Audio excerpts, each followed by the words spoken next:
नमस्कार साथियों और सभी का स्वागत है मेरे YouTube चैनल जो कि स्वास्थ्य से और फिटनेस से संबंधित है, योग विद मधु। और आप मेरे वीडियोस यदि आप देखते हैं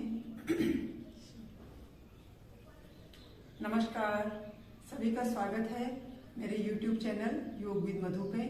और साथियों, मैं अपने चैनल पर फिटनेस और स्वास्थ्य से संबंधित वीडियोस डालती हूँ और आज मैं आपके सामने उपस्थित हूँ एक नए वीडियो के साथ। और आज के वीडियो में हम बात करेंगे एक बीमारी जिसका संबंध हमारे मस्तिष्क, हमारा स्नायु तंत्र और हमारी मांसपेशियों से संबंधित है। साथियों, वैसे तो कोई भी बीमारी जो है वो अच्छी नहीं होती।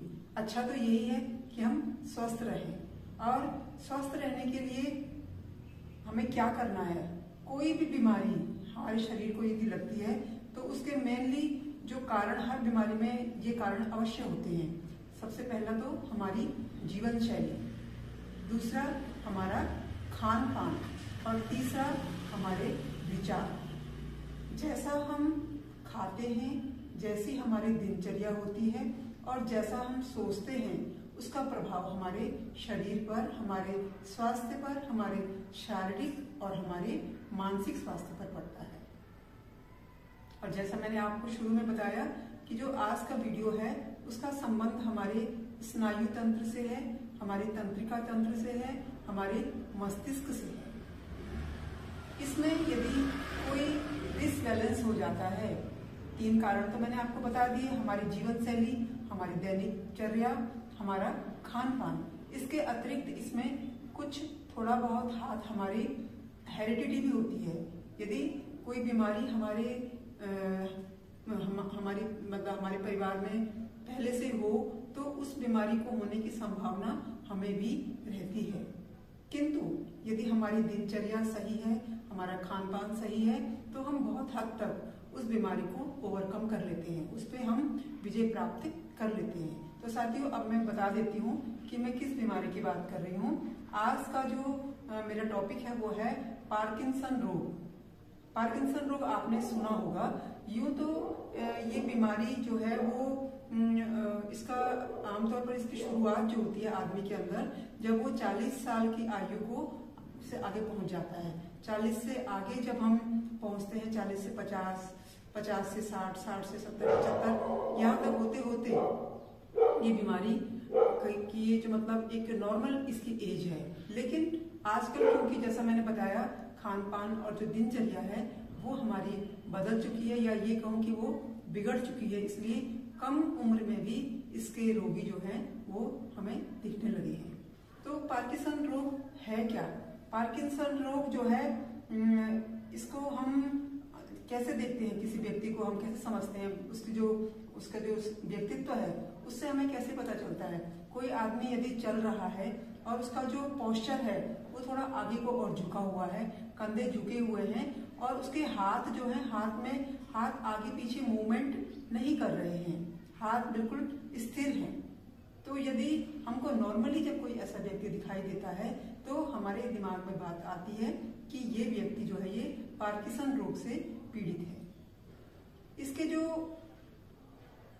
और हाँ, इसके बारे में एक बात और बता दूं कि जब इस रोग से ग्रसित व्यक्ति बैठा रहता है तो बैठते समय उसके शरीर में क्या होता है, उसकी जो उंगलियां होती हैं वो कांपती हैं। इस तरीके से उंगलियां कांपने लग जाती हैं।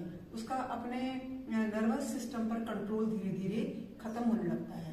साथ ही जो हमारा तंत्रिका तंत्र है, जिसे हम अपना नर्वस सिस्टम कहते हैं, वो उसका जो मेन पार्ट है वो हमारा मस्तिष्क है। क्योंकि मस्तिष्क ही हमें हर काम करने के लिए परमिशन देता है, वहीं से हमें आदेश मिलता है हमें क्या करना है। तो जब हमारे मस्तिष्क का और हमारे शरीर का आपस में जो कोऑर्डिनेशन है, समन्वय है जिसे कहते हैं, वो नहीं रहता, नहीं हो पाता है, तंत्रिकाएं, हमारे मस्तिष्क का एक जो स्पेशल पार्ट है वो थोड़ा धीरे धीरे डैमेज होने लगता है। पार्किंसन रोग जो है वो एकदम से नहीं होता, जैसे हृदयाघात है एकदम हो जाता है। पार्किंसन रोग जो है उसके लक्षण किसी भी मनुष्य के अंदर धीरे धीरे धीरे घुसते हैं और उसके शरीर को प्रभावित करते हैं। ये एक प्रकार से धीमा जहर है हमारे शरीर के लिए। और जब तक हमें पता चलता है कि हम इस रोग से, ये रोग हमें जकड़ रहा है, तब तक काफी लेट हो चुकी होती है। तो पार्किंसन रोग के कुछ लक्षण मैं आपको और बता दूं। उस व्यक्ति का जो चेहरा होता है वो भाव शून्य हो जाता है। ऐसा लगता है जैसे वो आदमी हमें घूर रहा है, लेकिन वास्तव में होता ऐसा नहीं है। वो ऐसा इसलिए होता है क्योंकि उसका जो है अपने नर्वस सिस्टम पर क्या हो गया, उसकी पकड़ ढीली पड़ जाती है। नर्वस सिस्टम कमजोर होता जा रहा है, उसके जो टिश्यूज हैं वे ढीले पड़ रहे हैं। तो उसकी वजह से आंखें कुछ बड़ी बड़ी और खुली सी दिखाई देती हैं, चेहरा भाव विहीन दिखाई देता है, उंगलियां कांपती हैं, लिखते समय लिख नहीं पाते हैं हम, और जब हम कोई बर्तन हाथ में उठाते हैं तो उसमें जो चीज होती है वो गिर जाती है क्योंकि हमारे हाथ कांपते हैं। चलते समय शरीर का पोस्चर बिगड़ जाता है। तो ये सब कुछ इसके लक्षण हैं। इसे आप लकवे से कंपेयर नहीं कर सकते। लकवा अलग बीमारी है, लकवा अचानक से एक अटैक है, और पार्किंसन जो है वो धीमा धीमा हमारे शरीर को अपना असर दिखाता है। तो ये तो मैंने आपको कुछ लक्षण बताए पार्किंसन रोग के। अब इसके बाद मैं आपको बताऊंगी कि हम मतलब क्या पार्किंसन से हम एकदम से ठीक हो सकते हैं? क्या हम सही खान पान से या एक्सरसाइज से या योग करने से हम बिल्कुल ठीक हो जाएंगे? साथियों, मैं ये आपको बताऊं कि हमारी जो ये दुनिया है ना, ये विश्वास पे टिकी हुई है। हमें कोई भी काम करना है, कुछ भी करना है, कोई भी जीवन शैली अपनानी है, तो हमारा सबसे पहले उसमें विश्वास होना चाहिए। माना हम कुछ नहीं करते हैं, हम केवल इसकी दवाइयां भी हैं, एलोपैथी में इसकी दवाई भी है और इसकी सर्जरी भी है। बहुत से लोग सर्जरी भी करवाते हैं और दवाइयां भी खाते रहते हैं, लेकिन बहुत से लोग जो प्रकृति को मानते हैं और जो नेचुरल प्रोसेस है उनमें विश्वास करते हैं, वो ये भी सोचते हैं कि क्या मैं ऐसा खाऊंगा तो मैं ठीक हो जाऊंगा, क्या मैं ऐसा करूंगा तो मैं ठीक हो जाऊंगा। तो साथियों, मैं कहती हूँ आपसे कि आप अगर अपनी इस बीमारी को कंट्रोल कर लें, आप अपने जीवन, नहीं तो क्या होगा, धीरे धीरे जब पूरा शरीर जकड़ जाएगा तो आप बिल्कुल भी नहीं चल पाएंगे और फिर आप किसी और के ऊपर डिपेंड हो जाएंगे। तो फिर ये जीवन क्या होता है, ये बहुत ही बेकार जीवन हो जाएगा। तो इसलिए हम जिस स्थिति में पहुंच चुके हैं वो स्थिति हमारी मतलब उसमें और आगे न बिगड़े, इतना भी अगर हो जाए तो हम समझेंगे कि हम मतलब काफी हद तक हम अपना काम खुद भी कर सकते हैं। तो इसके लिए क्या करना है, इसके लिए हमें अपना खान पान सही रखना है। नंबर 2, इसके लिए हमें कुछ एक्सरसाइज करनी है और कुछ व्यायाम करना है और कुछ योग करना है।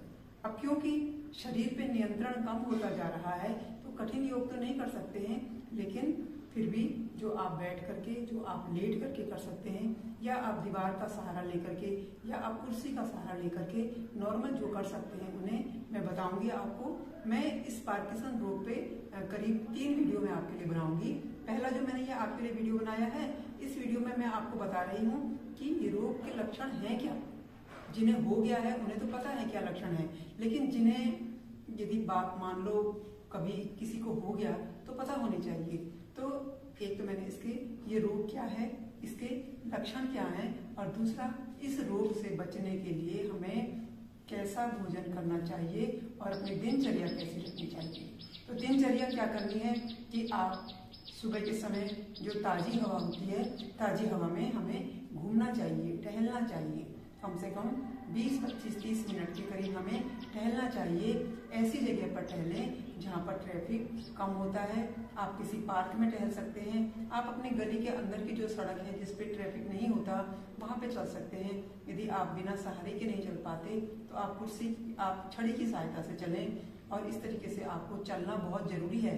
अगर आप सड़क पे नहीं जा सकते हैं तो आप अपने घर की छत में टहलिए, अपने घर की छत के चक्कर लगाइए और कम से कम 20-25 मिनट आप जरूर टहलेंगे। तो इसके विषय में मैं आपको अगले वीडियो में विस्तार से बताऊंगी। और दूसरा जो है इसमें कि आपको मतलब नेगेटिव नहीं सोचना है। पॉजिटिव सोचना है हर चीज को। आपको कोई बीमारी यदि हो भी गई है तो कोई बात नहीं, आप ये आशा और ये विश्वास रखिए कि मैं ठीक हो जाऊंगा, मैं सही करूंगा तो मैं सही ठीक हो जाऊंगा। और क्योंकि हम जैसा सोचते हैं हमारे शरीर में वैसे ही हार्मोन भी बनते हैं। नंबर 3 जो है वो ये है कि आपका खाना कैसा होना चाहिए।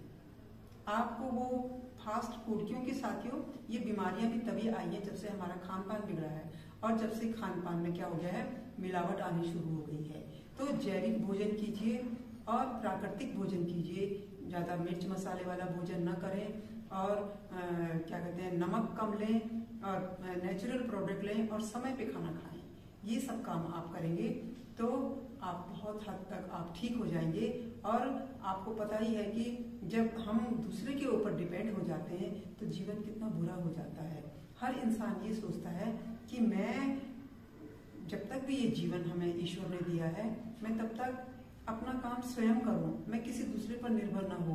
क्योंकि दूसरा व्यक्ति 1 दिन करेगा, 2 दिन करेगा, 3 दिन करेगा, लेकिन आपका जीवन पर्यंत नहीं कर सकता। इसलिए दवाइयों पर डिपेंड ना रहिए और सर्जरी पर भी डिपेंड न रहिए। अगर आपकी स्थिति वहां तक नहीं पहुंची है जहां तक कि आप थोड़ा बहुत अभी कर पा रहे हैं तो आप उसको कंट्रोल कर सकते हैं। आप ठीक भी हो सकते हैं, ये आपकी इच्छा शक्ति पर निर्भर करता है। तो साथियों आज का ये वीडियो ज्यादा लंबा हो गया शायद, तो इसमें मैं इतना ही बताऊंगी और अगले वीडियो में मैं आपको बताऊंगी कि जो आप पार्किंसंस रोग है इसमें आपका भोजन कैसा होना चाहिए। क्योंकि जब हम चौतरफा वो करेंगे, प्रयास करेंगे, तब जाकर के कहीं हम इसको कंट्रोल कर पाएंगे। तो अगला वीडियो आप जरूर देखिए और उसमें मैं बताऊंगी आपको कि हमारा भोजन कैसा हो। और उसके बाद फिर तीसरी वीडियो में आपको मैं बताऊंगी कि हमें कौन से व्यायाम करने हैं, कौन से प्राणायाम करने हैं और कौन से आपको योगाभ्यास करने हैं। तो आज के इस वीडियो में मुझे आज्ञा दीजिए। सभी को मेरा प्रणाम, नमस्कार और स्वस्थ रहिए, योग कीजिए, समय पे उठिए और अच्छा भोजन कीजिए और अच्छे विचार रखिए। तो सभी को प्रणाम। अगले वीडियो में मैं आपसे पुनः इसी रोग के विषय में खान पान के बारे में बताऊंगी कि हमारा खान पान कैसा होना चाहिए। तो सभी को मेरा प्रणाम।